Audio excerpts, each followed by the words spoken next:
नमस्कार दोस्तों, स्वागत है आपके चैनल में। एक भक्त ने पूछा, गुरुजी मैं सब कुछ सही से करती हूँ, रोज पूजा पाठ करती हूँ, फिर भी घर में बरकत नहीं है, धन नहीं टिकता, सदस्य बीमार रहते हैं। तो आज इन्हीं सवाल का जवाब मिलेगा भक्तों। घर के मंदिर में जलने वाले दीपक घंटी रोज धोने वालों, गौर से सुन लो वरना पूरा घर हो जाएगा बर्बाद। आप सभी का दिल से आत्मा तमा की गहराइयों से स्वागत है।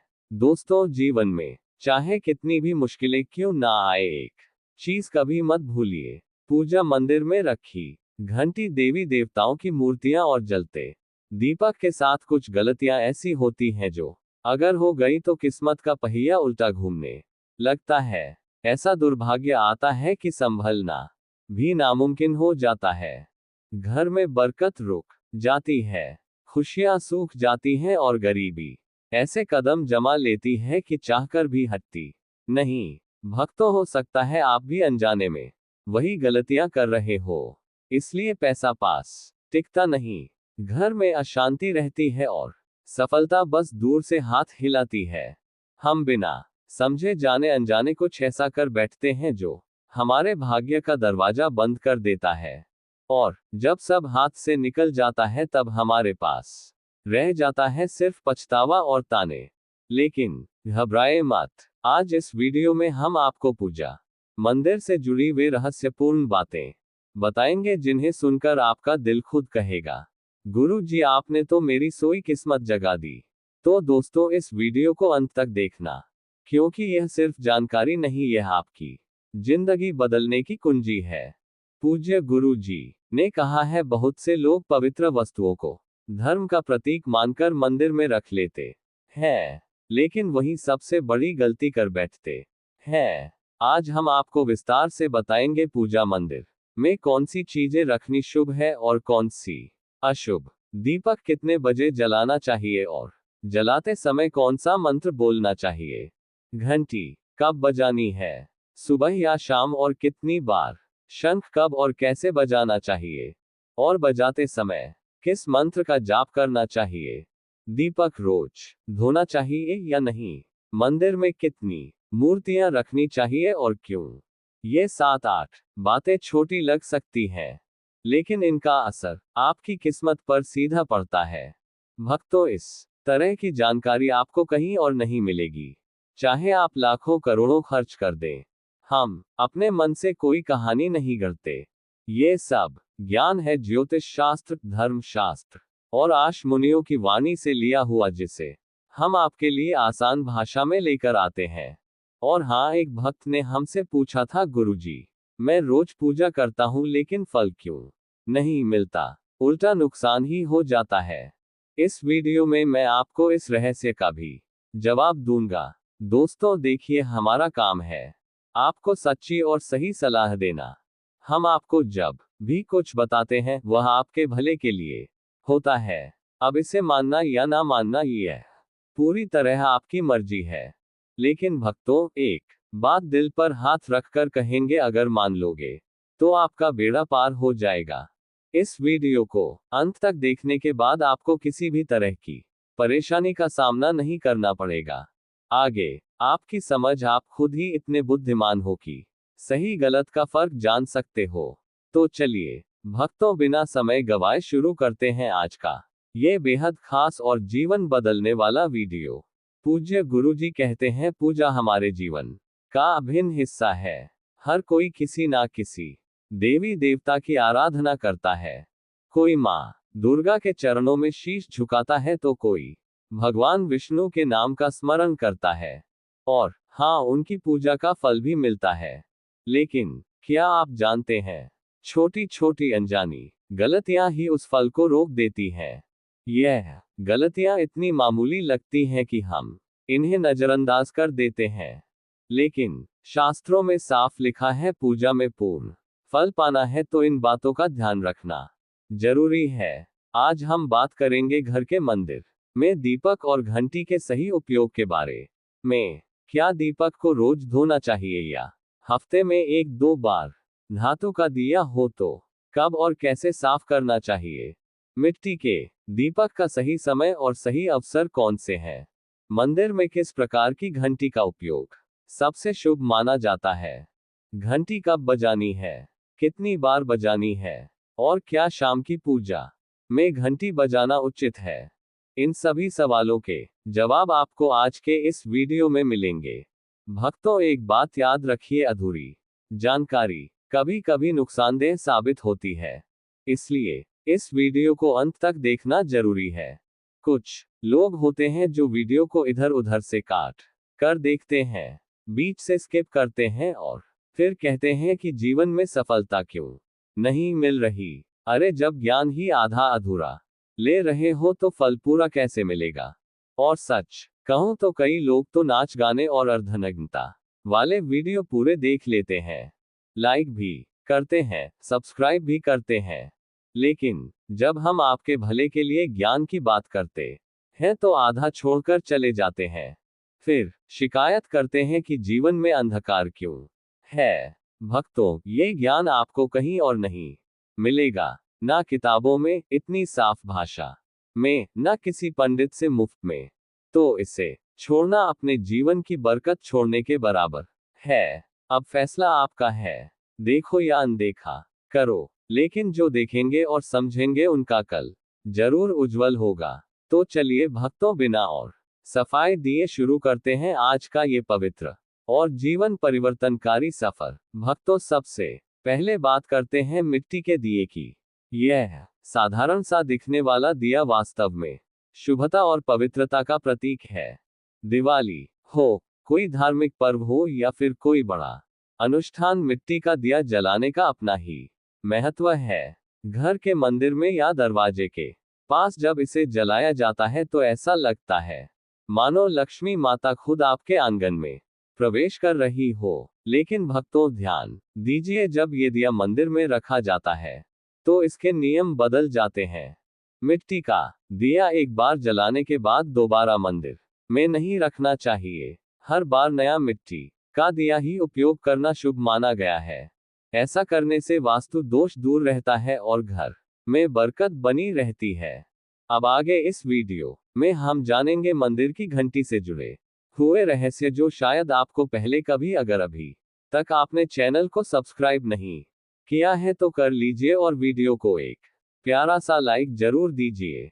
साथ ही अपनी राशि या शुभ नाम कमेंट में जरूर लिखें, क्योंकि हम समय समय पर राशि से जुड़े भाग्य और परेशानियों को दूर करने के अचूक उपाय बताते हैं। अब आते हैं धातु के दो पर। आपने देखा होगा कि लोग पीतल या तांबे के दिए इस्तेमाल करते हैं। ये ना केवल सुंदर होते हैं बल्कि इनका धार्मिक महत्व भी अत्यंत गहरा है। लेकिन भक्तों, इन्हें सिर्फ जलाना काफी नहीं है, इनकी शुद्धि भी उतनी ही जरूरी है। इन्हें रोज धोकर, खासकर गंगाजल से साफ करना चाहिए। गंगाजल से धोने पर दिया पवित्र हो जाता है और घर में सकारात्मक ऊर्जा चारों ओर फैल जाती है। अगर आप हफ्ते में केवल 1-2 बार इन्हें साफ करते हैं तो ये पूरी तरह से शुद्ध नहीं हो पाते, इसलिए इसे अपनी रोजाना की आदत बना लें। और अब आते हैं घर के मंदिर की घंटी पर। पीतल की घंटी की ध्वनि ऐसी होती है जो वातावरण की नकारात्मक ऊर्जा को तुरंत दूर कर देती है और सकारात्मकता का प्रवाह बढ़ा देती है। लेकिन भक्तों, इसे कभी भी दक्षिण दिशा में ना रखें, यह अशुभ माना जाता है। घंटी को हमेशा पूजा स्थल के पास या मंदिर के प्रवेश द्वार पर रखें। सबसे शुभ घंटी वह होती है जिस पर गरुड़ की नक्काशी हो, इसे गरुड़ घंटी कहते हैं और इसे अत्यंत पवित्र व फलदायक माना गया है। अब सवाल आता है, घंटी कितनी बार बजानी चाहिए? भोग लगाते समय घंटी को 5 बार बजाएं। ऐसा करने से भगवान भोग को जल्दी स्वीकार करते हैं। पूजा के दौरान घंटी को जोर जोर से या लगातार नहीं बजाना चाहिए, सिर्फ 3 बार बजाना ही उचित है। घंटी को हमेशा दाहिने हाथ से बजाएं और इसका मुख पूजा स्थल की ओर होना चाहिए। याद रखिए, घंटी को सुबह की पूजा में ही बजाना शुभ माना गया है। शाम की पूजा में घंटी बजाने से बचना चाहिए, क्योंकि शास्त्रों में इसे उचित नहीं माना गया है। इन नियमों का पालन करने से आपका पूजा पाठ कई गुना अधिक फलदायक और प्रभावी हो जाएगा। भक्तों, यह बातें छोटी लग सकती है, लेकिन इनका असर आपकी किस्मत पर गहरा पड़ता है। भक्तों, एक और बहुत ही महत्वपूर्ण बात जो अक्सर लोग नजरअंदाज कर देते हैं, जब भी आप किसी मंदिर जाए, खासकर घर के बाहर वाले मंदिर में, तो मंदिर में प्रवेश करते समय ही घंटी बजाएं। मंदिर से बाहर निकलते समय घंटी बजाने की कोई आवश्यकता नहीं होती। जब आप घंटी बजाते हैं तो ये सिर्फ आवाज नहीं होती, ये भगवान को दिया गया संकेत होता है। प्रभु, मैं आपके द्वार पर आ चुका हूँ, आपकी शरण में हूँ। एक बार घंटी बजाने का मतलब है कि आपने भगवान के दरबार में प्रवेश कर लिया है और पूजा आरंभ कर रहे हैं। 2 बार घंटी बजाने का अर्थ है कि आप अपनी प्रार्थना, अपने मन की बात सीधे भगवान के समक्ष रख रहे हैं। अब भक्तों, हम आपको कुछ ऐसी बातें बताने जा रहे हैं जिन्हें शायद आपको कोई ना बताए। इसलिए इन बातों को ध्यान से सुनिए, क्योंकि यह आपके पूजा पाठ को और भी अधिक फलदायी बना सकती है। लेकिन उससे पहले, अगर आपने अभी तक कमेंट बॉक्स में जय माता लक्ष्मी नहीं लिखा है तो जरूर लिख दीजिए। आपके ये शब्द हमें आशीर्वाद जैसे लगते हैं, और जब आप वीडियो को लाइक करते हैं तो हमारा मनोबल बढ़ता है। यही उत्साह हमें आपके लिए और भी मूल्यवान और आध्यात्मिक जानकारी लाने की प्रेरणा देता है। अब आइए जानते हैं पूजा मंदिर के कुछ आवश्यक नियम। पूजा करते समय आपका मुख हमेशा पूर्व दिशा की ओर होना चाहिए। यह दिशा सबसे शुभ मानी जाती है, क्योंकि यहाँ से सूरज की पहली किरण आती है, जो सकारात्मक ऊर्जा से भरी होती है। पश्चिम की ओर मुख करके भी पूजा की जा सकती है, लेकिन पूर्व दिशा का लाभ कई गुना अधिक है। घर की सीढ़ियों के पास पूजा घर बनाना अशुभ माना गया है, क्योंकि वहां नकारात्मक ऊर्जा का प्रवाह अधिक होता है।